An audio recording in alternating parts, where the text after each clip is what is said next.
어제 저녁하고 오늘 아침 오전까지는 계속 하나님과의 관계에 대해서 풀어갔습니다. 그러면은 오늘 저녁부터는 그 하나님과의 관계를 기반으로 해서 우리 삶 가운데 어떠한 삶을 이제 풀어가야 될 것인가, 관계를 기반으로 해서 주님과의 친밀한 교제 속에 살아가는 사람의 삶에 나타나는 몇 가지 흔적들, 특성들이 있다는 얘기예요. 그걸 좀 살펴보려고 합니다. 성경을 좀 하나씩 좀 찬찬히 좀 보도록 할게요. 여러분 저를 좀 도와주시면 좋을 것 같아요. 제가 묻는 말을 대답해 주셔야 됩니다. 자, 성경에서요, 애굽을 영적인 의미로 뭐리면 뭘까요? 애굽. 애굽 뭐예요? 세상입니다. 세상. 그래서 성경에서 말하는 세상은 두 가지 의미가 있어요. 하나는 애굽입니다. 애굽은 우리가 예수를 믿기 전의 세상을 애굽이라고 해요. 현재 이 땅을 다스리는 세상을 뭐라고 하냐? 바벨론이라고 해요. 바벨론. 영적인 의미로. 그래서 애굽은 세상을 의미해요. 그러면 이 애굽을 다스렸던 바로도 뭘 의미하는 걸까요? 바로 사단이죠. 마귀입니다. 애굽을 세상을 통치하고 있던 바로 마귀를 의미하는. 그러면 애굽에서 이스라엘 백성들이 노예 생활을 해요. 종노릇을 합니다. 근데 영적인 의미로 이건 뭘 의미하는 거예요? 히브리 민족이 애굽에서 바로부터 종살이를 했다. 영적인 의미로 예수를 믿기 전에, 구원받기 전에 사단과 세상의 종노릇하고 있던 사람들의 모습을 보여주고 있다는 얘기예요.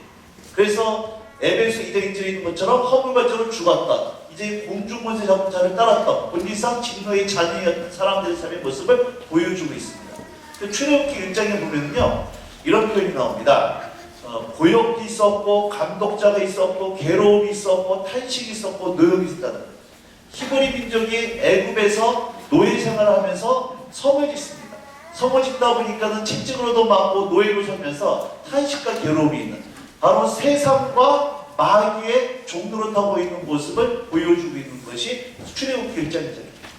그런데 이들을 하나님께서 뭘 하시느냐? 출애굽하세요. 출애굽은 영적인 의미로 뭘 의미하는 거예요? 세상에서 마귀의 종노릇하고 있던 우리들을 구원하셨다. 뭘 의미하는 거예요? 영원 구원이라는 거예요. 그러니까 우리는 전부 다 뭘 받은 사람들이다. 그러니까 어디를 애굽에서 나온 뭐 하는 사람들이에요? 출애굽한 사람들이라는 얘기예요. 자, 출애굽한 백성들이 건너야 됐던 바다가 있죠. 뭡니까? 홍해예요. 그럼 홍해는 영적인 의미로 뭐예요? 홍해. 물속에 들어갔다가 나왔어. 뭐예요? 세례예요. 세례. 또 그렇게 의심이 가득한 걸 쳐다보신다. 믿으셔야 돼요. 이거 성경에 다 있는 얘기인데 제가 넘어가는 거예요. 그러니까 우리는 전부 다 어디를 건넌 사람들이에요? 홍해를 건넜다. 이 말은 우리는 뭘 받았다? 세례를 받았다. 세례를 받았더니 의심만 얘기하는 것이 아니라 예수를 믿고 다시 건넌 것을 의미해 주는 겁니다. 그래서 바로의 군대로 상징되는 외국 병사들이, 마귀의 군사들이 홍해로 들어왔다가 어떻게 돼요? 전부 다 죽죠. 예수님 십자가의 부활하심으로 마귀의 권세가 깨지는 것을 의미하는 얘기입니다. 자, 그러면 이렇게 홍해를 건넌 사람들을 데리고가던 장소가 어디에? 하나님이? 가나안입니다. 그러면 가나안은 영적인 의미로 뭘 의미하는 거예요? 어디? 네, 천국. 맞습니다. 맞고요. 네, 천국이 맞긴 한데 가나안 땅이 천국입니다. 나 저 가나안 방지 귀한 성에 들어가려고 요단강 건너가 만달이 며칠로 가나안 땅이 천국은 맞긴 해요. 영원한 안식. 그런데 중요한 것은요, 이겁니다. 가나안 땅이 1차적으로 천국은 맞는데 가나안 땅을 천국이다라고만 해버리면 성경을 해석하는 게 굉장히 어려운 문제가 생깁니다. 어떤 문제가 생기느냐? 가나안 땅이 지금 뭐라 그랬어요, 여러분? 천국이라고 그랬죠? 가나안 땅은 천국이라고 하면 어떤 문제가 생기느냐? 모세가 가나안 땅 들어갔어요, 못 들어갔어요? 가나안 땅이 천국이면 모세 천국 갔어, 못 갔어요? 지금 어디가 있어요? 아 뜨거워 이렇게 돼 있냐는 거예요. 이런 문제가 생겨요. 자, 애굽에서 구원받은 백성들이 구원도 받고 예수님의 보혈로 구원도 받고 세례까지 후회까지 건넜던 사람들이 가나안 땅 들어가요, 못 들어가요? 못 들어가죠. 그럼 구원은 받았는데 천국은 못 갔네? 이런 일이 벌어진다. 그러니까 가나안 땅이 천국인 것은 맞아요. 그러나 천국만을 의미하는 게 아니라 가나안 땅은 천국만, 우리가 영원히 죽어서 들어갈 가나안 여호와 천국만 의미하는 것이 아니라 바로 예수님과 거듭난 현재 우리들이 들어가야 될 것이 어디라는 얘기예요? 가나안. 그래서 가나안 땅을 뭐라 그러느냐? 뭐가 흐르는 땅이라 그럽니까? 젖과 꿀이 흐르는 땅. 여호수아 히브리서 신명기 이런 말씀에 보면 이 가나안 땅을 무슨 땅이라고 그러냐면 안식이라고 합니다. 안식하기이라고 합니다.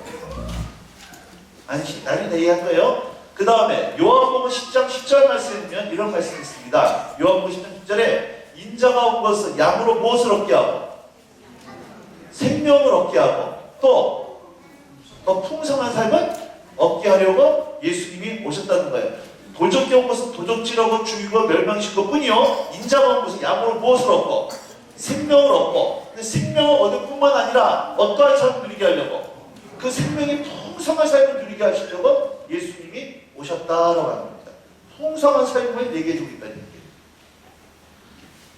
자, 잘 보세요. 하나님께서 우리를 구원한 게 목적이에요. 이스라엘 백성들을 애굽에서 끄집어내는 것이 목적이었습니까? 가나안 땅 데려가는 게 목적이었습니까? 데려가는 게 목적이에요. 가나안 땅 데려가기 위해서 뭘 시킨 거예요? 출애굽시킨 거예요. 하나님이 우리를 구원하는 게 목적이에요. 구원하신 다음에 가나안 땅 데려가는 게 목적이에요. 가나안 땅 데려가기 위해서 뭐 하신 거예요? 구원한 거라는 거예요. 그러니까 나 구원받았네, 너 구원받았네, 우리 구원받았네. 이것은 신앙의 완성이 아니라 신앙의 시작이에요. 그럼 구원받은 사람들은 그 구원받음으로 끝나는 것이 아니라 반드시 어디로 가야 된다? 가나안. 근데 가나안 땅이 뭘 의미한다? 적극 끓이는 땅, 안식하는 삶, 풍성한 삶을 현재 우리가 들어갔다기도 하지만 또 영원한 본향, 천국도 의미하는 거라는 거예요. 만약에 가나안 땅의 영원한 천국만 의미하는 거라고 그러면요, 저와 여러분 지금 어디가 계셔야 돼요? 천국 가 계셔야 돼요. 천국이 안 가신 거 아니에요. 그러니까 가나안 땅이 분명히 얘기지만 천국을 의미하는 건 맞습니다. 우리가 죽어서 가야 돼 영원한 안식하는 땅, 그걸 예표하는 게 맞지만 단순 천국만 의미하는 것이 아니라 이 땅에서도 누려야 될 바로 풍성한 삶을 의미해주고 있다는 거예요. 꼭 기억하시는 겁니다. 여러분 2000년 전에 역사하신 하나님이 지금도 동일하게 역사하시는 걸 믿으십니까? 네. 그렇죠? 그러면 보세요. 사도행전에 나오는 교회가 정상이에요? 현재 우리 교회가 정상입니까? 성경에 나오는 교회들이 정상이에요? 아니면 현재 이 땅에 있는 교회가 정상이에요? 성경에 나오는 교회가 정상이에요. 조지 밀러를 아시나요? 조지 밀러 평생 몇 번 응답 받았어요? 5만 번 응답 받았습니다. 조지 밀러가 믿는 하나님하고 우리가 믿는 하나님은 같아요, 틀려요? 같아요. 근데 조지 밀러가 5만 번 응답 받았는데 그걸 그 인생으로 계산해보면 아침 먹고 응답, 저녁 먹고 응답, 아침 먹고 응답, 저녁 먹고 응답, 평생에 매일 2번씩 꽉꽉 응답 받았어요. 그러면 우리 성도님들은 몇 번 응답 받으셨어요? 이거 손 꼽아요.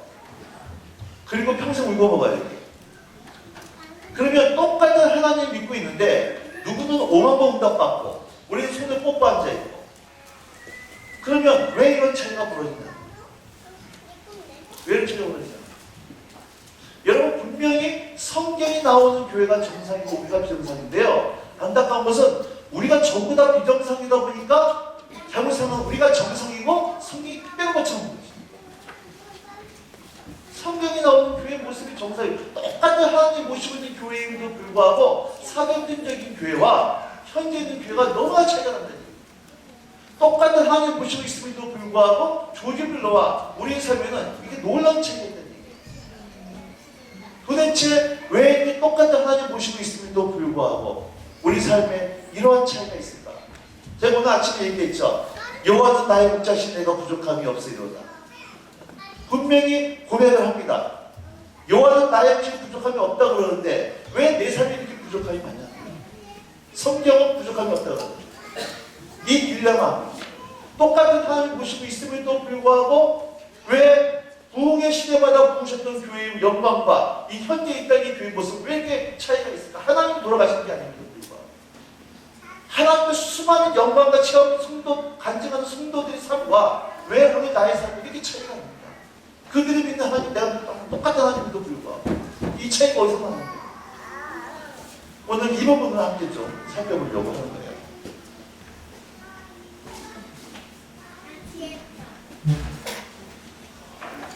자, 여러분 모세에 의해서 하나님께서 이스라엘 백성들을 이끄십니다. 모세를 통해서. 그래서 어디에 보면 시내산에 머물러요.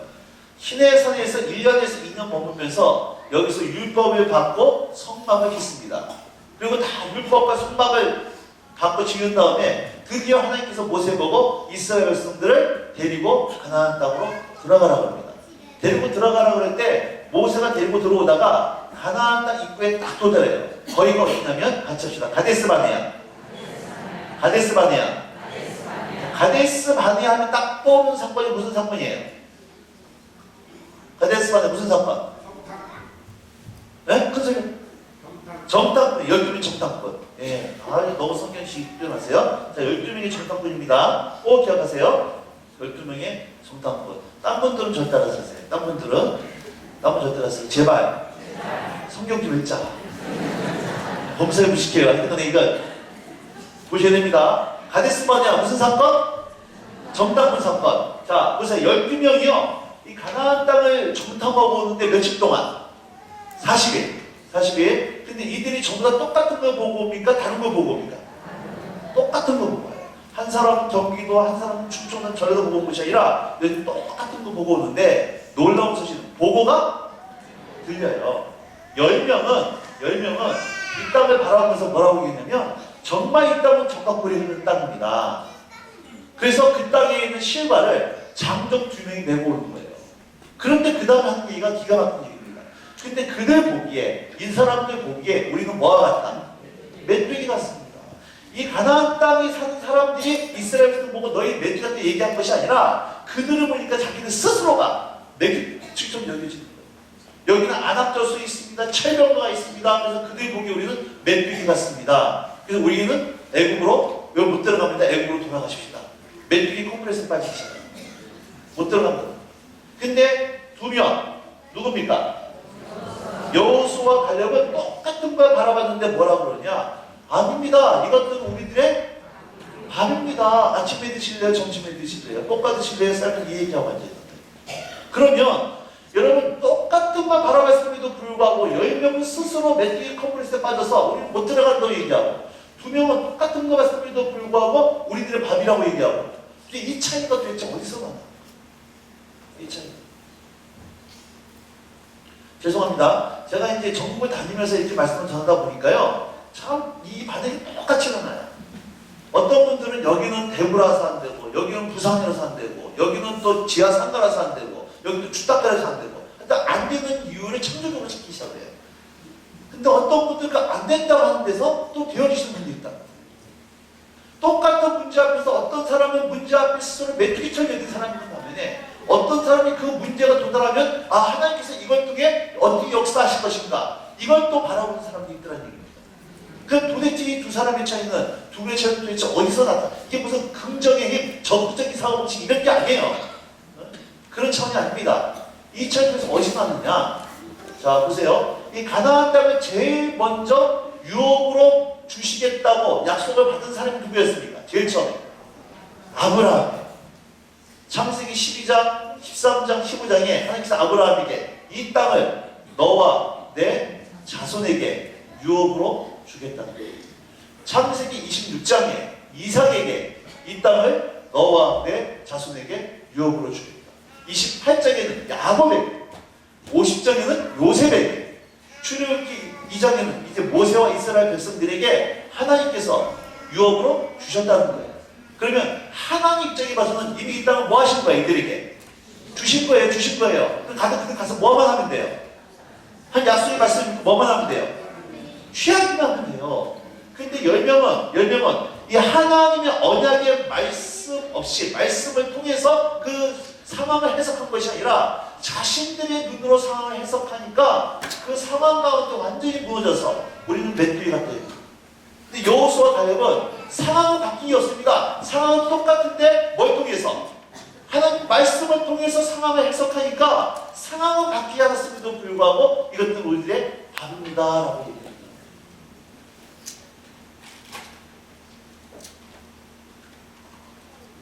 여러분, 환경을 통해서 하나님을 바라보는 사람이 있고요. 하나님을 통해서 환경을 해석하는 사람이 있어요. 잘 보셔야 됩니다. 나는 어느 편에 서 있는가 보셔야 돼요. 근데 문제는 이거예요. 교회 내에 있으면 부정적인 얘기가 확산이 빨라요? 긍정적인 얘기가 확산이 빨라요? 부정적인 얘기에 긍정적인 얘기예요. 교회 내에서. 긍정적입니까? 아니에요. 부정적인 얘기가 확산이 빨라요. 제가요, 여기서 오냐오점기에 여러분들을 막 드립다 칭찬드렸습니다. 예비도 뜨겁고 반응도 너무 잘하고 너무 젠틀하고 이렇게 새벽 예배, 오전 예배 제가 집회 다녀보지만은 교인 속에서 이렇게 많이 칭찬드리니까 드물었고요. 아, 참 이게 칭찬을 막 했습니다. 언제까지 기억하실까? 제가 수요일날 가면 그때까지 이렇게 기억 못해요. 다 잃어버립니다. 근데 제가 여기서요, 막 여러분 드립다 욕을 해냈어요. 뭐 이런 게가 다 있냐고요. 언제까지 기억하실까? 주님 오시는 그날까지 기억합니다. 자, 열매에 우리는 못 들어갑니다. 우리는 죽었습니다. 앵무로 돌아가십니다. 이 얘기를 할 때 이 얘기를 누가 들어요? 이스라엘 백성들이 들어요. 들으면서 그 말이 전부 다 오염이 돼가지고요. 그 이스라엘 모든 백성들이 대성통곡합니다. 부정적인 얘기는 이렇게 확산이 빨라요. 우리는 못 들어간다. 큰일 났다. 근데 여호수아 갈렙이 아니다. 이거 우리들 밥이라고 하니까 얘네 돌을 쳐 죽이기를 한다는 거예요. 근데 중요한 건 이겁니다. 온 이스라엘 백성들이 대성통곡하면서 우리는 못 들어간다. 이렇게 대성통곡할 때 그 얘기를 누가 들으셨어요?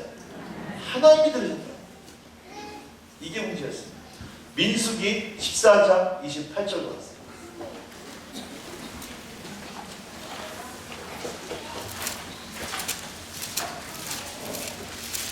민수기 14장 28절. 민수기 14장 28절입니다. 시작.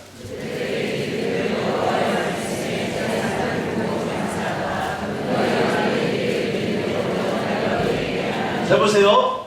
여러분, 우리가 뭔가 중요한 약속을 할 때 뭘 두고 맹세를 하냐? 목숨을 두고 맹세합니다. 목숨을 두고 맹세하는 얘기는 반드시 그 약속은 뭐 한다? 지키겠다는 거예요. 그래서 남자들이 결혼하기 전에 거짓말 잘하잖아요. 이 목숨 바쳐 너만 사랑하겠다고. 그러니까 목숨을 바친다는 얘기는 반드시 그 약속은 뭐 한다? 지킨다는 거예요. 하나님께서 하나님의 삶을 두고 맹세하신 사건입니다. 내 말씀, 여호와의 말씀은 내 삶을 두고 맹세하겠는데 너희 하는 말이 하나님께 들린 그들 하니 뭐 하신다? 행하시겠다는 거예요. 그러니까 우리가 하는 말을 누가 듣고 계신다? 하나님이 듣고 계신다는 거예요.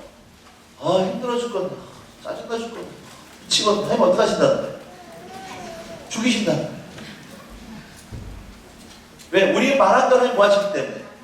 행하시기 때문에. 제가 지난번에 하나님 만나고 왔는데요. 하나님께서 저한테 그러시더라고. 야, 요즘 내가 되게 헷갈린다고 그러시더라고요.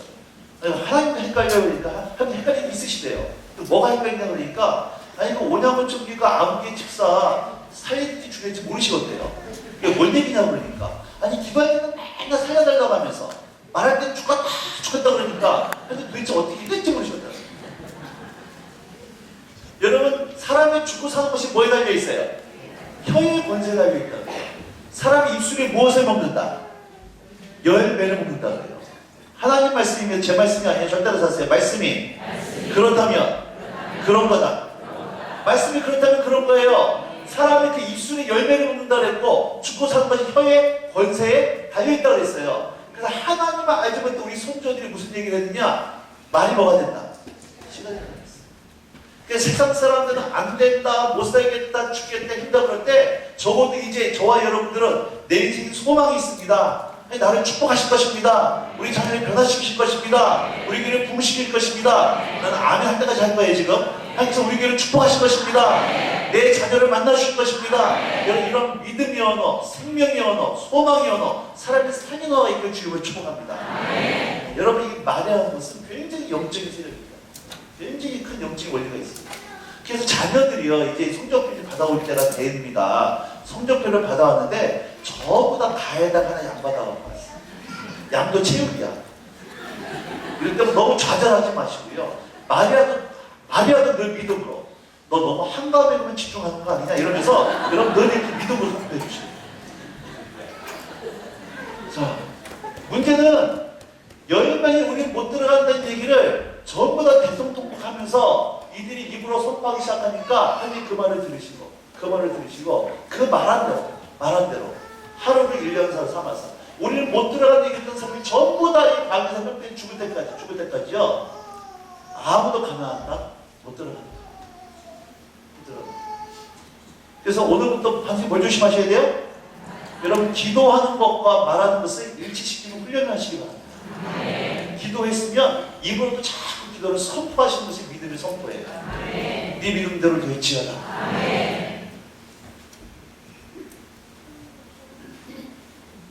40년 동안 다 죽을 때까지. 여러분이 가데스 바네에서 가나안 땅 들어갔는데 보름이면 끝났어요. 보름이면. 근데 몇 년 걸려요? 40년 걸려요. 이들을 광해 애굽에서 끄집어내는 데는 하룻밤에 끝났지만요. 그들 마음속에 있는 애굽에 끄집어내는 데는 40년이 걸립니다. 이게 중요한 거예요. 우리를 죄에서 구해서 하나님 자녀 만드는 것은 한순간이지만 우리 속 안에 있는 세상적인 애굽에 끄집어내는 데는 여러분 이렇게 시간이 걸립니다. 잘 따라가세요. 순종하면 보름이고 불순종하면 40년이다. 40년 동안 뺑뺑이 돌았습니다. 그래서 여기 있는 사람이 다 죽습니다. 모세마저 죽어요. 그게 40년이 지나고 누구에 의해서? 여호수아에 의해서 하나님이 드디어 내 종 모세가 죽었으니 너는 이제 사람들을 데리고 가나안 땅에 들어가라. 그래서 들어가려고 그러는데 문제가 생겼죠. 어디를 건너야 됩니까? 요단강을 건너야 돼요. 그러면 홍해와 요단강의 차이가 뭘까요? 홍해는 바다고 요단강 강이다 이런 얘기 하지 마시고 홍해와 요단강의 차이가 뭘까? 어떤 차이가 있어요? 신학적인 내용이 아닙니다. 상황에 의해서 홍해는 하나님이 갈라놓고 옆으로 수족관으로 만들어 놓고 땅을 포장도로 깔아놓고 이스라엘을 건너게 했어요. 그러니까 우리가 구원받은 데서 우리가 한 게 있어요 없어요? 아무것도 없어요. 그냥 애굽에서 나올 때도 문설주와 인방의 어린이의 피를 발라라. 하나님은 홍해를 갈라놓고 땅을 마른 땅 해놓고 건너게 해서 우리가 한 거 아무것도 없어요. 믿음으로 오기만 하면 됐어요. 근데 요단강 상태가 어때요 지금? 요단강 어떤 상태예요? 물이 강둑이에 넘쳐나고 있었습니다. 여호수아 3장 15절 나옵니다. 여호수아 3장 15절.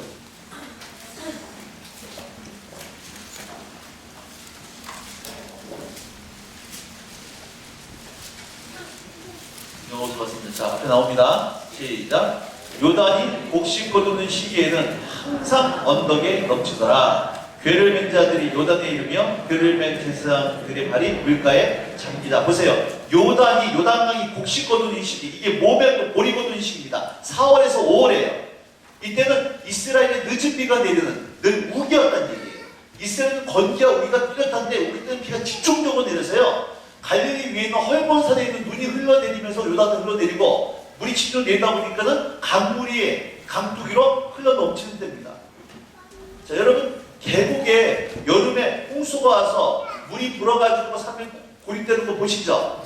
그렇게 물이 막 흘러내려가면서 강둑이 넘치는 물에 하나님이 뭐 하래요?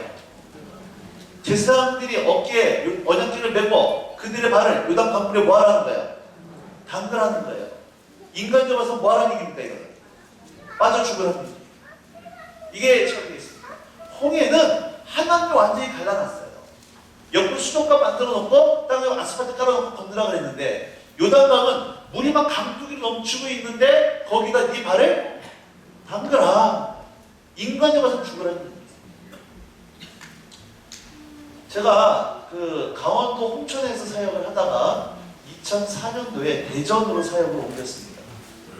대전, 가까운 대전에서 대전 예수운동 대전 지부장 사역을 하다가요. 몸이 건강이 너무 상했어요. 병원에서 한방, 양방 두 의사들이 가는 곳마다 당신 더 이상 사역하면 죽습니다. 큰일 납니다. 당신 미쳤냐는 거예요. 저도 제 상태가 너무 심각했기 때문에 더 이상 사역을 할 수가 없었어요. 할 힘도 없었고. 그래서 모든 사역을 내려놓고 쉴 수밖에 없었습니다. 그때가 06년도였어요. 2006년에 들어와서 제가 예수도단을 사표를 내고 몸을 이제 병을 치료하느라고 한 2년 정도 이렇게 쉴 수밖에 없어요. 7년도 8년도 2년 동안 이제 몸을 좀 추스리고 있다가 09년도에 들어와서요. 이제 어느 정도 몸이 회복이 됐기 때문에 내가 교회를 해야 되나 아니면 다시 예수원단 숙련에 들어가야 되나 기도하는 가운데 하나님께서 다시 저를 이 예수원단 단체로 가라고 저에게 감동을 주셨어요. 기도 응답하셔서 예수원단에 가서 사역을 해야겠다. 이렇게 해서 알아보면 어디 가서 사역을 할까 알아보는 가운데 있었습니다. 근데 예수님 대표 되신 목사님이랑 어디 가서 사역을 해야 될지 조율해 가는 가운데 있다가 11월달, 이쪽은 11월달 셋째 주입니다. 셋째 주에 포항에 있는 한 교회에 집회를 가게 됐어요. 집회를 가게 됐는데 이제 점심을 이제 교회 재직들의 식사를 하는데요. 밥을 먹고 있는데 갑자기 하나님께서 제 마음 가운데 이런 감동을 주시는 거예요. 포항이 너희 사역지다. 이런 감동을 주시는 거예요. 밥 먹다가 얹혀버렸어요. 왜냐하면 내 삶에서 포항은 있어서 있을 수도 없고 포항의 피해자로도 상당히 기분이 나빠지는 대전에서 포항까지만 가다도 3시간 이상이 걸리는 아는 사람도 없는 그리고 동해안 끝에 거기 제 사역지라는 감동이 오니까요. 정말 밥맛이 뚝 떨어지더라고요. 근데 그 다음 주가 넷째 주였는데요. 이 넷째 주가 무슨 주가 있냐면 저희 예수전도단 각 지역의 지부장들이 있습니다. 서울 책임자, 부산 책임자, 대전 책임자, 광주 책임자 이렇게 예수전도단 각 리더들이 1년에 이게 가을에 일주일 동안 모여서 한국 예수단 전체의 방향이 결정되는 중요한 회의가 그 10월 넷째 주에 있어요. 저는 이 회의에 제가 사직을 했기 때문에 들어갈 수가 없었습니다. 근데 이 회의를 끝나고 나서 예수단 대표 되시는 목사님 저한테 전화를 합니다. 이렇게 얘기를 하더라고요. 우리 형제라고 부르는데요. 천태선 형제님, 이번에 우리 지부장들이 새롭게 결정을 내렸는데 저한테 하는 얘기가 포항에다가 새롭게 지부를 개척하려고 그러는데 저보고 개척해주면 안 되겠냐는 거예요. 이게 제안을 하는 겁니다. 제가 그렇게 얘기했어요. 기도해 보겠습니다. 그랬어요. 이 기도해 본다고 하는 것은 거절에 대한 완곡한 표현이라고 하는 거예요. 우리 기도도 안 하면서 기도해 보겠다는 것은 안 가, 대표가 얘기하니까 안 가리게 얘기할 수 없으니까 기도해 볼게요. 이 얘기는 의미상으로는 안 가겠다는 얘기였어요. 그래서 제가 저희한테 그런 얘기 했습니다. 야, 우리 대표가 우리 뭐 포항 가는가? 이 말도 안 되는 얘기를 했는데요. 이 주책맞이한 제가 그때 기도했으면 안 돼요. 기도를 하는 거예요. 일주일 후에 저한테 와서 하는 얘기가 하나님 포항으로 응답하셨다는 거예요. 그래도 제가 열이 확 받더라고요. 근데 아들한테 막 뭐라 그랬습니다. 아니, 그럼 우리는 어떻게 사냐, 포항 가서. 내가 막 뭐라 그랬어요. 제가 왜 그랬냐면은, 왜 아내도 하려 했냐면 2009년도 들어와서 저는 어느 정도 몸이 이렇게 회복이 되어졌는데 문제 2009년도 들어서 저희 애들이 다 왔어요. 큰아들 녀석이 시력이 급속도로 저하되는 틱이 왔습니다. 둘째들 녀석이 언어장애 판정을 받았어요. 셋째 딸내미가 비타민 D가 없어가지고 꼽추가 되어져 다리가 휘어지는 그게 불병이 왔어요. 저희 아내가 면역체계가 다 파괴되어져가지고 머리카락이 다 빠져가지고요. 이게 도저히 그럴 수 없어서 가발을 쓰고 다녔어요. 그러니까 월요일부터 금요일까지 하루에도 2차례씩 서울과 대전을 왔다 갔다 하면서 매일같이 치료를 받던데요. 그런데 포항으로 내려간다고 하는 것은 이 모든 치료를 중단하고 내려가는 거예요. 왜냐하면 대전에서는 바우처라고 해가지고 나라 혜택도 받고 또 전문 병원이 있었는데 포항은 혜택도 못 받고 병원도 없어요. 그래서 제가 아빠로서 남편으로서 도저히 이거는 갈 수 있는 일이 아니었기 때문에 아내한테 막 화를 낸 거예요. 근데 제가 저희 아내 말을 이렇게 함부로 무시할 수 없는 이유가 뭐냐면 어제 잠깐 얘기했지만 저희는 친정이 없습니다. 저희 장인어른 되는 양반이 저희 아내가 어렸을 때 바람이 나가지고 딴 여자랑 살림 차리고 저희 장모님과 저희한테 쫓아냈어요. 그 장모님은 화병에 일찍 돌아가시고 저희 아이는 고아원 과정을 혼자 자랐습니다. 가정의 끼어짐의 경험한 자녀였기 때문에 정말 자기 자신만큼은요. 옆에 사람이 봐도 갑단스럽고 정말 이렇게 정성을 키워요. 근데 그런 아내가 그런 아픈 애들을 전부 다 병치를 포기하고 포항으로 내려간다는 것은 그냥 나올 수 있는 얘기가 아니에요. 하나님께서 말씀하셨기 때문에 제 영이 감각을 했어요.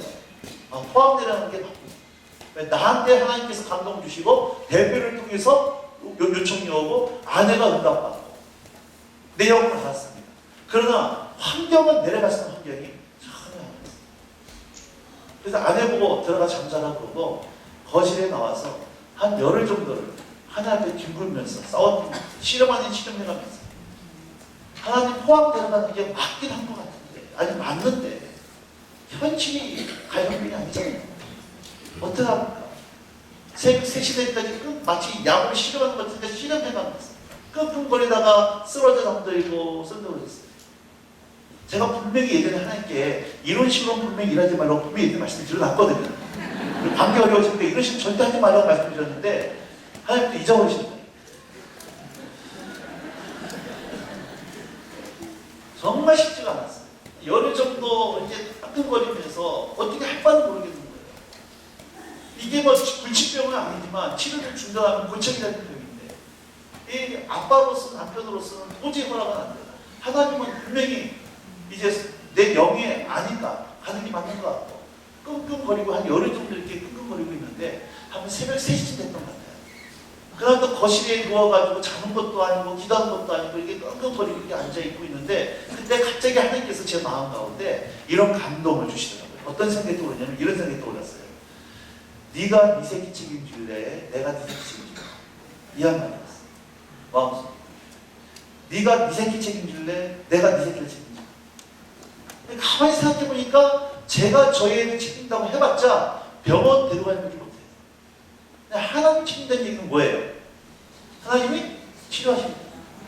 그래서 함께 그렇게 얘기했습니다. 하나님 책임진다 그러면 내가 내려가겠어요. 근데 분명히 말씀드리지만 치료해 주셔야 된다고. 그래서 생각해서 뭘 걸죠. 그래서 2010년도 2월 23일 날짜는 기억합니다.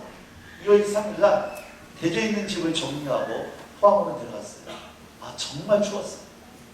날씨가 추운 게 아니라 정말 마음이 춥더라고요. 포항에 아는 사람도 없고 애들은 아프고 대책은 없고 정말 마음이 쉽지 않더라고요. 또 이 예수 전도라는 단체가요. 난 지금도 이게 헷갈리는 게 믿음이 있는 건지 세상을 좀 모르는 건지 아니 이렇게 좀 개척을 내보내면 후원도 해주고 뒷판도 해줘야 될 거 아니에요. 10원짜리 한 장 없어요. 저희들이 월급을 안 받는 단체거든요. 저는 18교에서 월급 받아본 적이 없습니다. 저는 월급 받는 단체가 아니에요. 믿음으로 사는 거죠. 그러니까는 그냥 파송을 해줄 테니까 니들이 알아서 살아남은 단체입니다. 그때 2010년도에 유행했던 경제학 용어가 있어요. MH 법칙이라고. 혹시 아시나요? MH 법칙. 맨땅에 해준 법칙. 근데 전임간사 2명, 저하고 아내, 협동간사세 저희 애들, 온 가족이 간사와 그리고 애들을 데리고 이제 포함되라고. 아파트 하나를 전세를 얻었습니다. 안방은 저희 집이고 거실은 사무실이에요. 뒷구 나오면 사무실이고 뒷구 들어가면 집이고 이러면서 사역을 시작했어요. 근데 제 마음속에 한 가지 담대함 하나 있었던 게 뭐냐면 하나님 내가 내려가고 싶어 내려가는 거 아닙니다. 분명히 저 가고 싶지 않았죠. 하나님 부대에서 내려갔습니다. 그래서 하나님 부대에서 내려간 거기 때문에 돈 안 주시고 살아 안 보여주면 그 내 책임을 그거 알아서 하시라고. 난 여기까지 하겠다고. 나머지 하나는 알아서 하시라고. 그 배짱은 있었어요. 그래서 내려가가지고 아파트를 얻어가지고 이제 거기서 우리 아내랑 둘이서 기도하고 예배하면서 여기서 사역 시작하자, 개척 시작하자 했는데 아파트에서 교회 개척은 똑같은 거예요. 사람을 모을 수가 간판을 걸 수도 없고 세미나를 할 수도 없고 혹시 이러다가 안 되겠다. 우리 사무실 하나 얻어야 되지 않느냐. 아내를 여기다 그러자고 사무실 하나 얻어보자고. 그래서 사무실 얻어보려고 이제 알아보는데요. 마침 저희 아파트 상가에 비어있는 상가를 하나 보게 됐습니다. 상가가 비어있더라고요. 그래서 관리소에 가가지고 이거 빈 거냐 내놓은 거냐 월세는 얼마고 보증금 얼마냐 물어보니까 그 관리소 하시는 분이 그러더라고요. 선생님 뭐 하시는 분이세요? 그러더라고요. 그래서 제가 저 목사인데요. 이거 사무실 하려고 합니다. 그랬어요. 근데 주인한테 물어보겠대요. 그래서 이제 집이 있는데 얼마 있다가 전화가 왔어요. 관리소에서. 근데 이렇게 얘기하는 거예요. 선생님 주인이 그러는데요. 주인이 선생님 2단이라서 못 주겠다는데 이렇게 얘기하는 거예요. 하도 어이가 없어. 나 2단 아니라고. 나 친밀교 목사이기 때문에 보기 약간 좀 보기 친친해 보이긴 하지만 근데 좀 그 주인 좀 만나야 얘기 좀 하게 돼요. 그래서 날짜와 시간을 정하고 주인을 이제 상가 가게에서 만났습니다. 상가 주인을 만났는데 서로 깜짝 놀랐어요. 보면서. 왜 놀랐냐면 그 상가 주인은 한동대 교수님이에요. 제가 한동대는 1년에 며칠에 강의를 가거든요. 또 이번 주 목요일부터 또 한동대 또 강의가 또 잡혀 있어요. 이제 한동대 강의를 또 가는데 제가 한동대 강의를 가서 교수님도 제 강의를 듣고 제가 식사까지 했던 분이에요. 교수님 여기 웬일이에요? 그러니까 교수님 목사님 여기 웬일이냐고. 내가 사무실 어디로 왔다고. 그게 자기 거라는 거예요. 그래서 제가 교수님한테 그럼 왜 나보고 이단이라고 했냐 그러면 그러니까 교수님 하는 얘기가 아니 목사가 교회를 해 왜 사무실에 왔나 이 생각이 드는 거예요. 그래서 목사가 사무실 한다는 게 이상해서 이단이 아니겠지 싶어서 안 되려고 그랬다고. 잘 됐다고. 내가 배운 거니까 예수 믿으니까 우리 아는 사이니까 계약하자고. 또 하나 우리 아는 사이니까 좀 천천히 드리겠다고. 이 얘기를 하니까 그거 하는 이가 그런 얘기를 하는 거예요. 원래 그 사무실 자기 작업실이었는데 지금 작업을 안 하고 쉬고 있다고 냅두고 있는데, 그러니까 자기 그래서 안 하고 딴 걸 얻은 다음에 그걸 새로 내놓은 거라는 거예요. 근데 기도했대요. 하나님 이 작업실 이거 주인할 때 교회가 들어오든지 아니면 예수 믿는 사람 주인으로 기도했는데, 목사님 말씀 들어온 거 보니까 응답받는 것 같다고. 근데 그냥 쓰세요 그러더라고요. 근데 지금까지 그냥 쓰고 있어요. 그래서 이제 사무실이 이렇게 해결이 되어졌어요. 근데 사무실만 있으면 뭐예요? 안에 집기가 있어야 될 거 아니에요. 내가 기도하고 있다 그랬잖아요. 하나님 내가 내려오고 싶은 내려온 거 아닙니다. 지금 문에서 내려왔습니다. 아니 눈 있으면 보셔야 됩니다. 이거 아무것도 없잖아요. 기도. 그때 저만은 기도밖에 할 게 없었어요. 기도하는데 포항에 이 기쁨의 교회로 하는 통합층 큰 교회가 하나 있습니다. 그 교회 권사님이 한 분 계세요. 이 장로님이 일찍 돌아가시고 권사님이 간호사로 은퇴를 하셨습니다. 은퇴를 하셨는데 이분이 예전에 저희 예수원에서 훈련을 받았던 분이에요. 근데 그분이 은퇴하시면서 부동산을 처분을 했는데 부동산에 11조가 생겼을 거 아니에요. 이 11조를 생겼을 때 이걸 어떻게 할까 기도하는 가운데 마침 포항에 예수단이 들어왔던 얘기를 이분이 들으신 거예요. 그래서 자기가 예전에 예수단 들어서 훈련받았던 경험도 있고 같은 의뢰도 있었기 때문에 잘 됐다. 이번 11조는 여기다 헌금해야겠다. 이런 생각이 드셨대요. 전화가 온 거예요. 목사님 나 암호학의 권사인데 식사를 대접할 때 나오시라고. 그냥 밥 사준다니까 좋아서 내가 나갔죠. 나가서 밥을 먹는데 그 얘기하면서 재정을 헌금해 주시는 거예요. 그 재정을 가지고 이제 이 집기를 마련할 수 있었어요. 그 다음에 이제 문제가 됐던 것이 뭐가 문제냐면 차가 문제가 됐습니다.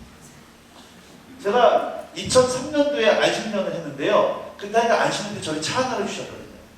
그런데 워낙 정보 수단이다 보니까 이 차가 2010년도 들어서 어떤 상태가 됐냐면 고속도로를 가다가 차가 삐치면 그냥 지가 서요. 달래주고 가야 돼요. 삐치면 안 가. 그래가지고 하나님 이런 차 타고 이거 포항 서울 왔다 갔다 나 순벽이 생겼습니다. 차 좀 주셔야 된다. 차를 위해서 기도를 하는데요. 2월 23일에 내려갔는데 3월 15일에 인천에 사시는 집사님이 전화가 왔어요. 이렇게 전화를 하더라고요. 천 목사님 포항 내려갔다면서요? 그래서 어떻게 알았어요? 그러니까 아니 자기 부부가 조회수 기도하는지 모르고 있냐 섭섭하다 그러더라고요. 그러시냐고 감사하다고 기도 좀 해달라고. 근데 그 양반이 한 얘기가 그거예요. 자기가 사업 정리하고 빚을 정리한 다음에 어느 정도 돈이 좀 남았는데 왜 기도를 하는 가운데 자꾸 하나님께서 자기 마음 가운데 천 목사 차 필요하다 이런 생각이 들더라는 거예요. 그래가지고 제가 좀 헌금할 테니까 차 사라고 1,000만 원을 보내주셨어요. 제가 속으로 나 할 바에 얼마 좀 더 하지. 기사님 비타오백을 아십니까? 얘기할까 말까 하다가 근데 그 얘기는 안 하고 옛날 그 집사님 여자 있을 남편을 그 차로 모시고 딴 데 가다 붙들한 승적이 있거든요. 그래가지고 그 남편이 한겨울에 붙들 서가지고 된도 고생한 적이 있어가지고 그것 때문에 이 양반이 그래서 그러나 싶어가지고 하여튼 1,000만 원 주신 거 감사함으로 받았어요. 500만 원 제가 살려준 중고차가 1,500만짜리였거든요. 중고차 처음에 살려고 그러는데 500만 원 없어가지고 더 기도하고 있었습니다. 더 기도를 하는데 2010년도 4월 말인가 5월 첫째 주가 저희 한국예술인도단 생긴 지 40주년이 된 해예요. 그래서 분당에 있는 만나감리교회 김병삼 목사님 실무에서 만나감리교회에서 저희가 교회를 빌려서 일주일 동안 40주년 특별 집회를 행사를 했었습니다. 그래서 저도 월요일부터 금요일까지 거기 가야 되는데요. 제가 이제 만나감리교회는 1년에 한 2번째를 매년 가서 이제 강의를 합니다. 그러니까 그 만나감리교회 교인들하고 이제 친해진 분들이 꽤 있어요. 제가 이제 온다는 얘기를 듣고 거기 한 교인이 자기 집에 4배밖에 없으니까 자기 집에 와서 좀 머물면 안 되겠다 교제하자 연락이 와서 그러자 그래서 그 집에 가서 머물기로 했습니다.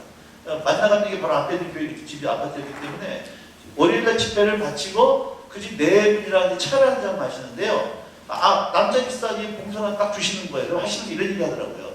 목사님 여기까지 오셨는데 필요한데 쓰세요. 딱 주시는 거예요. 필요한데 쓰라고 하니까 저는 한 10만 원 정도 선교육비 주신 줄 알았어요.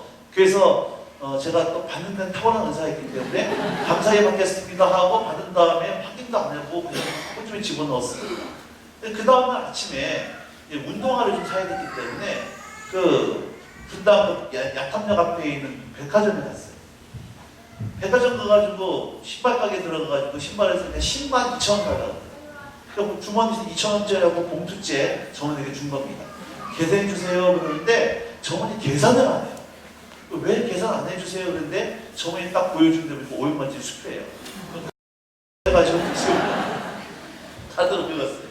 근데 1,500만 원 그게 돼가지고 중고차를 하나 좋은 차를 그런 데로 살 수가 있었습니다. 사무실에 해결되고 차가 해결되니까요. 이때부터 이제 스태프들이 내려오기 시작했어요. 전임 간사들이 내려오기 시작을 하는데 저는 풀타임 간사라 그래서 일을 안 하고 전적으로 이 사역에 그러니까 선교사라고 부릅니다. 그냥 이렇게 사역하러 내려오는 사람들이에요. 근데 문제는 그 사람들은 자기 그냥 쓸 집만 배낭 하나 끌고 오면 가방 끌고 오면 되는데 그 사람들이 먹을 수 있는 집은 제가 마련해줘야 돼요. 지금은 한두 푼도 아니고 같이 살 수 있는 것도 아니고 어떻게 집을 마련을 해요? 내가 기도한 거 있다 그랬잖아요. 하나님 내가 내려온 거 아닌데 홈 플러스 가도 5 플러스 1이라는 게 있어. 그냥 간사가 내려오면 집이 있어야 돼요. 간사는 내려오면 집이 없으면 이거 받을 수가 없습니다. 근데 제가 생각했던 하나님의 성품은요, 사람을 보냈으면 뭐까지 만해주셔야 돼요. 지금까지 이게 순서예요. 사람분이 집 안 주시면 이거 보내도 의미가 없어요. 받을 수가 없습니다. 그래서 하나님 사람 보내셨기 때문에 하나님의 성품은 집까지 만해주기로 믿고 내가 지금 계약을 하겠다. 장부는 알아서 하시라고. 어차피 없는 사람이 1억 내시는 거 똑같으니까 그래가지고 20평짜리 빌라 하나를 이제 가계약을 해놨어요. 그래서 그때부터 이제 하나님 계약을 해놨으니까 하여튼 알아서 장부 쳐달라고 열심히 기도하기 시작합니다. 근데 하나님이요 어디 분이냐면 충청도 분이에요.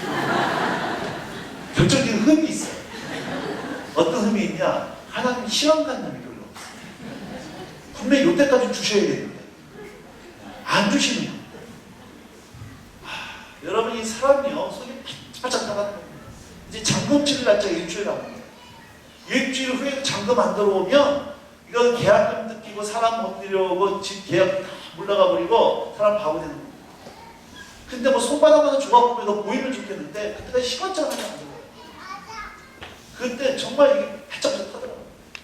일주일 남겨놔도 부산에 지부장들 회의 있다고 내려오라고 해가지고 회의를 하러 갔는데요. 부산에 가니까는 또 이제 전국에 어디 가든지 아는 분들이 있으니까 이제 또 부산에 온다는 얘기를 듣고 연락이 왔어요. 식사하자고. 식사를 하러 나갔는데 부산에 어떤 분이 계시냐면 부산에서 사업하는 분인데 하나님께서 어느 날 이분에게요 갑자기 그런 감동을 주셨어요. 너 들어오는 재정 저축해라 이런 감동을 주셨거든요. 근데 그분이 그냥 그 감동이 오는 대로 그냥 저축을 했던 거예요. 근데 식사하자고 식사해서 나와서 밥 먹은 다음에 헤어지는데 그 집사님이 목사님 잠깐 할 얘기 있다고 그래요. 그래가지고 그분하고 따로 차를 한잔 마시는데 그분이 저한테 그런 얘기 하는 거예요. 하나님께서 감동을 주셔서 예전부터 그냥 막 돈은 들어온 대로 그냥 여유도 좀 이런 거 저축을 했대요. 근데 오늘 목사님 만나고 나오는데 갑자기 마음 가운데 성령께서 너무 감동을 주셔가지고 너 통장 좀 들고 나는 감동을 주셨다는 거예요. 그래서 그 양반이 그냥 들고 나온 거예요. 그래서 뭔지 모르겠지만 이건 무슨 드려야 될 것 같다고. 하여튼 그런 뭐 감동이 있고 뭔지 모르겠지만 그래서 저한테 통장으로 도장을 주시니까. 그런 얘기 드렸습니다. 집사님, 다음 주까지 내가 이 잔금 치러야 되는데, 하긴 집사님 통해서 치우시는 것 같아요. 너무 감사하다. 그래서 그 집을 하나, 계획 집을 하나 계약을 할 수 있었어요.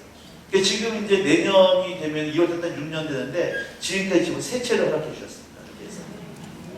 그래서 공동생활집 3채고, 여기 간사들이 들어와서 살고 있어요. 이제 간사들이 현재 지금 16명이, 전임 간사 16명인데요. 간사들이 10명이 넘어가기 시작하니까 이 사무실이 조그맣게 지죠. 여기서 사무공간도 해야 되지, 밥도 해 먹어야 되지, 회의도 해야 되지 이러니까 도저히 공간이 안 됩니다. 이때부터 우리 간사들이 모여서 아침마다 또 기도하기 시작했습니다. 하나님 우리가 내려오시면 내려온 거 아닙니다. 지금 보내서 내려왔습니다. 하나님 우리 사무실 있어요. 사무실 달라요. 저희가 지금 또 아침마다 기도를 해요.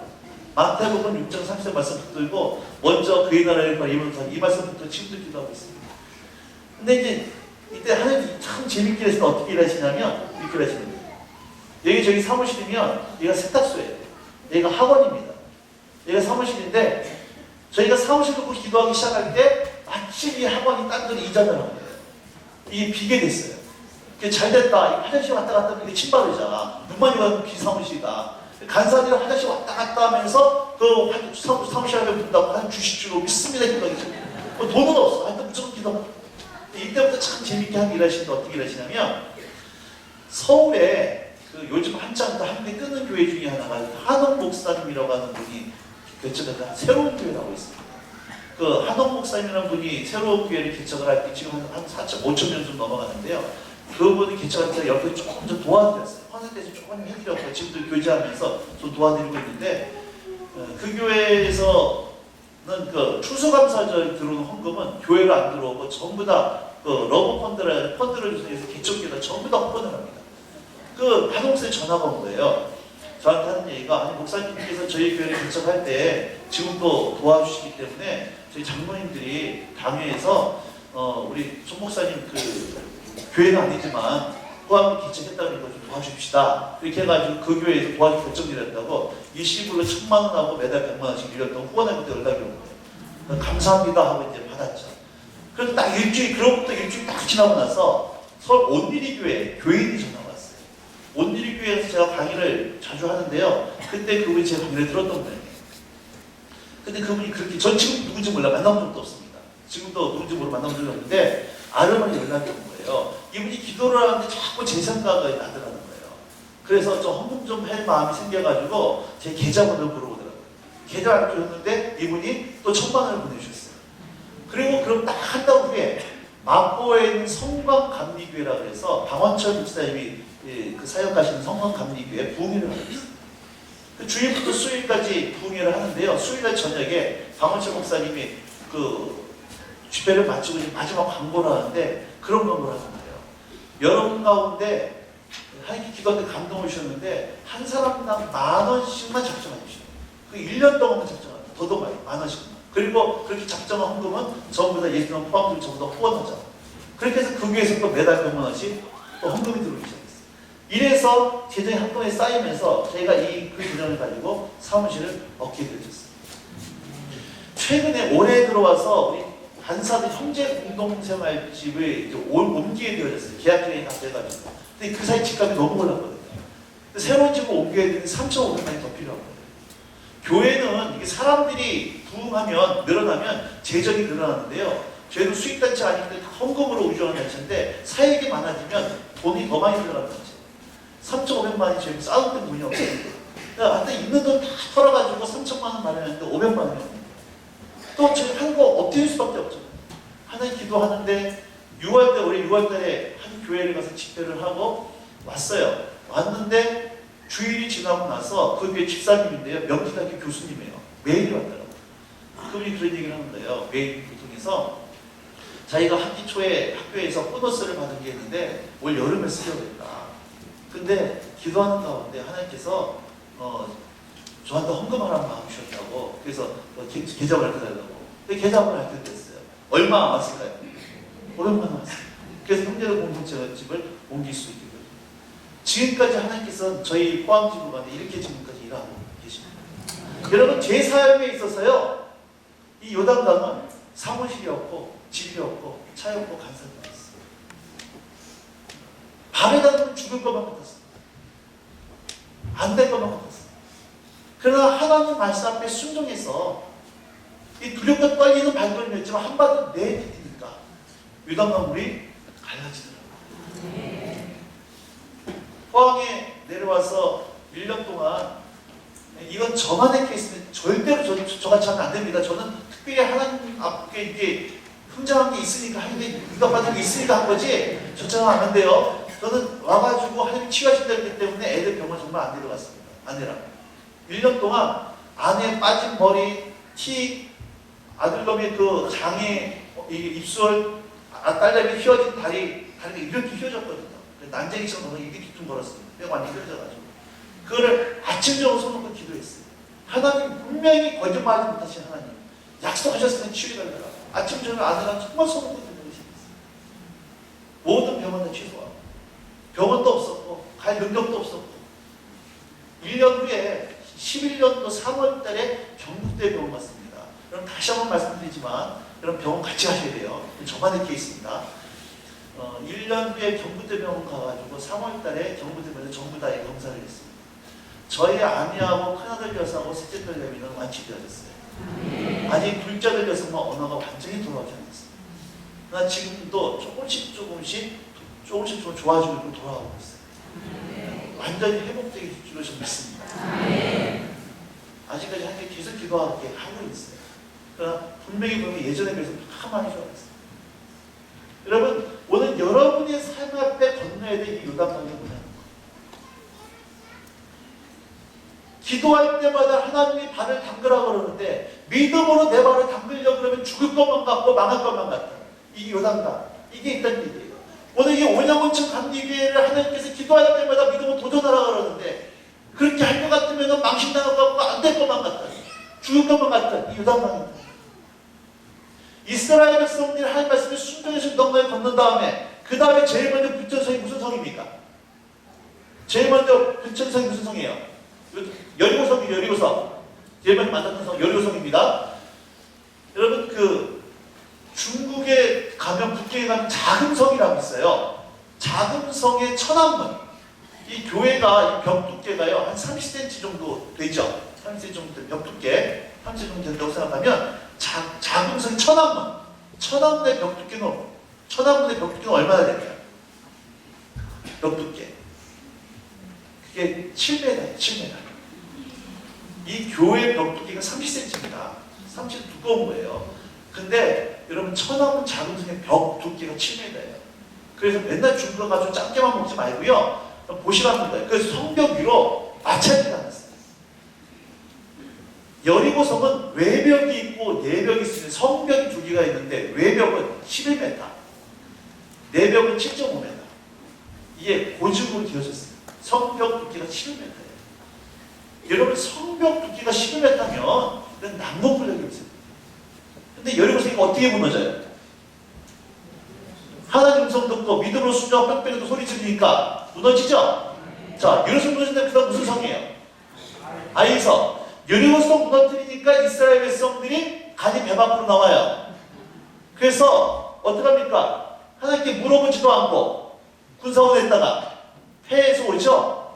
여러분이 가나안 땅은요 이스라엘 백성들은 절대로 자기들의 힘과 능력과 열심과 계획 가지고 전부한 게 아무것도 없어요. 하나님의 말씀을 듣고 믿음으로 순종해서 믿음으로 이 땅을 받는 만큼 가나안 땅이 이스라엘 백성들의 땅이 된 줄로 믿으시라는 거예요. 여러분 조지물과 우리 차이가 어디 있는가? 믿음의 영웅과 우리 차이가 뭐냐? 믿음의 영웅들은 하나님 말씀 앞에 그냥 기도를 믿고 엎드렸어요. 근데 우리가 하나님 말씀하셔도요 자꾸 따집니다. 될까 안 될까? 순종으로 하다는 거예요. 자,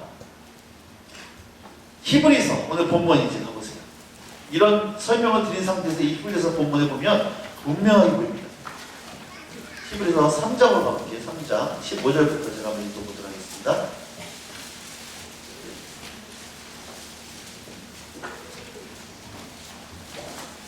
히브리서 3장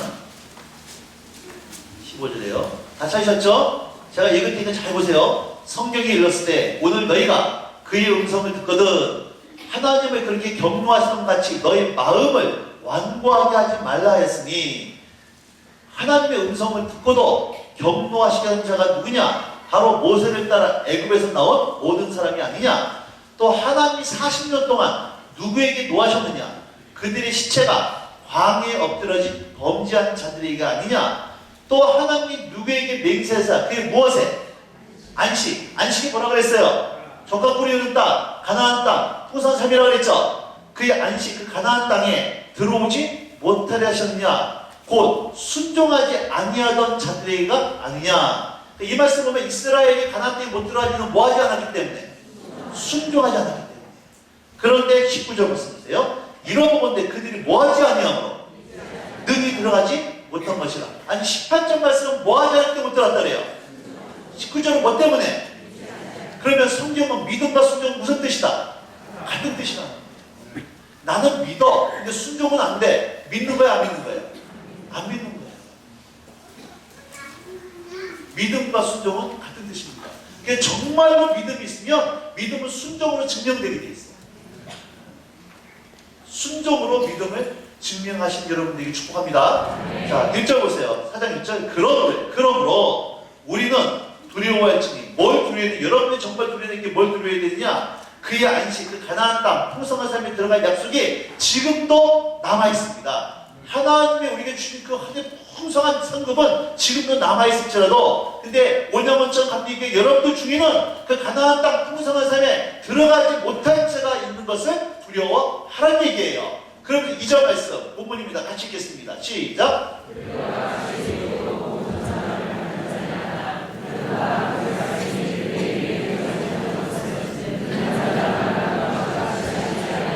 그들과 같이 우리도 복음 전함을 받은 자이나 들은 바 그 말씀이 그들에게 유익하지 못한 것은 듣는 자가 믿음과 결부시키지 아니하느니라.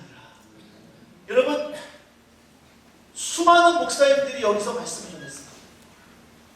근데 그 말씀을 들을 때 여러분들이 믿음으로 그 말씀을 반응하지 않으면 아무런 유익이 없다는 거예요. 목사님도 저런 얘기하지. 목사님 사업해봐요. 목사님 내 상황 해봐요. 목사님 내 처지 때문에 그런 얘기 할 수 있나? 그건 믿음이 아니라는 거예요. 믿음이 아니라는 거예요.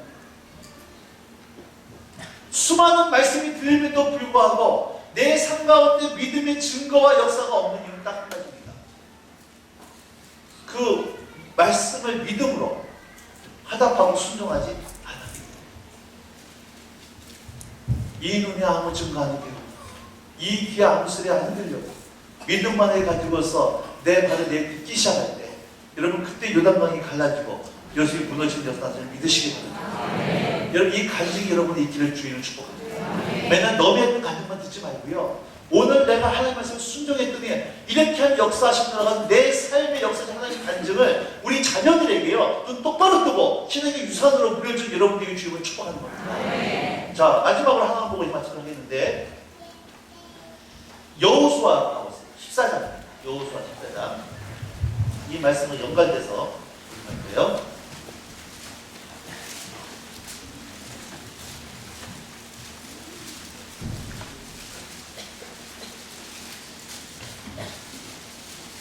육 6절부터 보겠습니다.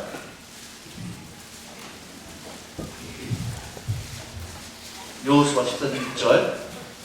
이 6절의 처음에 그때라고 하는 것은 여호수아가 가나안 땅에 들어가서 가나안 정복을 끝냈을 때입니다. 완전히 가나안 정복 끝내 몇 년을 5년 동안 가나안 정복을 끝낸 거예요. 그때는 그 염두에 두시고 읽어야 됩니다.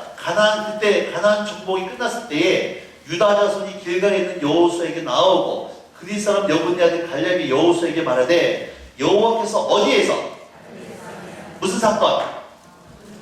정답군. 가데스에서 나와 당신에게 대하여 하나님의 사람 모세에게 이르시기를 당신이 아시는 바라. 내 나이 40세 여호와의 종 모세가 가데스 반에서 나를 보내어 이 땅을 정탐하게 하였으므로 내가 성실한 마음으로 그에게 이 땅은 우리들의 방미더라고 보고하였고 그러나 나와 함께 올라왔던 내 형제들은 우리들은 맷비 같다고 말함으로 백성의 간담을 높게 하였으나 나는 내 하나님 여호와께 충성하였으므로 그날에 모세가 맹세하여 이르되 갈렙 네가 내 하나님 여호와께 충성하였은즉 너의 발로 받는 땅은 영원히 너와 네 자손의 기업이 되리라 하였나이다. 이제 보소서 여호와께서 이 말씀을 모세에게 이르신 때로부터 이스라엘이 광야에서 방황한 이 45년 동안 40년 동안은 광야에서 방황하고 5년 동안은 가나안에 정복한 겁니다. 여호와께서 말씀하신 대로 나를 생존하게 하셨나이다. 오늘 내가 85세로 돼 모세가 나를 보내던 날과 같이 오늘도 내가 여전히 강건하니 내 힘이 그때나 지금이나 같아서 싸움이나 출입에 감당할 수 있으니 12절 말씀 잘 보세요. 그날에 여호와께서 말씀하신 이 산지를 지금 내게 주소서. 여호수아가 뭘 요구합니까 지금? 산지를 요구하죠. 여호수아는요 산지가 아니라 평지를 요구해도 되는 합당한 자격이 있었습니다. 왜 이제 은퇴해서 쉴 때예요. 산지가 아니라 평지를 요구할 수가 있었는데 여호수아가 뭘 요구하느냐? 그 나이에도 산지를 요구하는 거예요. 보세요. 당신도 그날에 들으셨거니와 그 산지에는 지금도 누가 있어요? 아낙 사람이 있고 그 성읍들은 지금도 여전히 크고 견고할지라도 여호와께서 나와 함께 하시면 내가 여호와께서 말씀하신 대로 그들을 쫓아내리다 하니 13절 여호수아가 여분네 아들 갈렙에 의하여 축복하고 무엇을 줍니까? 헤브론을 그에게 주어 기업을 상기하며 그러니까 여호수아가 요구했던 산지 이름이 뭡니까? 헤브론이 헤브론. 꼭 기억하세요. 헤브론입니다. 헤브론을 주었는데 14절 헤브론이 그릿 사람 여분의 아들 갈렙이 기업이 되어 오늘까지 이르렀으니 이는 그가 이스라엘의 하나님 여호와를 온전히 쫓았습니다. 15절 말씀 잘 보세요. 헤브론의 옛날 이름은 뭡니까? 기럇 아르바예요. 근데 기럇 아르바라고 하는 도시는 무슨 도시냐면 기럇 아르바는 아낙 사람 가운데서 가장 큰 사람이었더라. 이게 무슨 뜻이냐면 아낙 사람과는 가장 용맹했던 사람이었던 뜻이에요. 우리나라에서 가장 용맹한 뛰어난 장수하면 이순신, 강남찬 딱 나오는 것처럼 이 아낙에서 가장 용맹했던 사람 하면 아르바예요. 그러니까 아르바라는 사람이 만든 도시가 무슨 도시예요? 기럇 아르바. 그 땅에 뭐가 그쳤습니까? 전쟁이 그쳤어요. 자, 잘 보세요. 갈렙이 요구했던 산지의 원래 이름은 뭐였습니까? 기럇 아르바. 근데 갈렙이 이 기럇 아르바를 점령한 다음에 이름을 뭘로 바꿔버린 거예요? 헤브론. 여러분 헤브론의 뜻이 뭐냐? 하나님과의 교제라고 하는 뜻입니다. 갈렙이 요구했던 땅은 평지가 아니었습니다. 지금도 여전히 아낙 자손이 있는 최병구가 있는 견고했던 남문 분리교에서 기럇 아르바라는 도시였어요. 근데 그것을 요구해서 하나님과 교제하는 헤브론의 땅으로 바꾸어 버리더랍니다. 그러면 여러분 오늘 여러분의 삶 가운데 주님께 요구해야 될 산지 기럇 아르바는 어디냐? 분명한 것은 온양원천 교회에 주신 기럇 아르바는 분명히 아산 땅입니다. 구체적으로. 또 더 나아가 아직도 복음이 전해야 돼. 아직도 하나님 알지 못하는 저 중동 땅, IS, 시리아, 북한 땅, 또 정치계, 경제계, 문화계, 예술계 전부 다 기럇 아르바예요. 문제는 오늘 여러분 각자에게 주신 이 기럇 아르바. 그래서 우리들의 사명은 이 기럇 하나님이 통치하지 못하고 있는 여기 원수가 통치하는 이 여러분의 친정, 시대, 직장, 아산, 온양 땅, 이 나라 정치, 경제계, 저 중동 땅, 중국 땅, 북한 땅, 그걸 뭘로 만들어야 된다? 이게 우리 삶이에요. 또 하나, 여러분 지금 갈렙의 하나님은 지금도 살아계십니까? 아멘이시죠? 그럼 반대로 갈렙의 하나님은 지금도 살아계신데 하나님의 갈렙은 어디냐?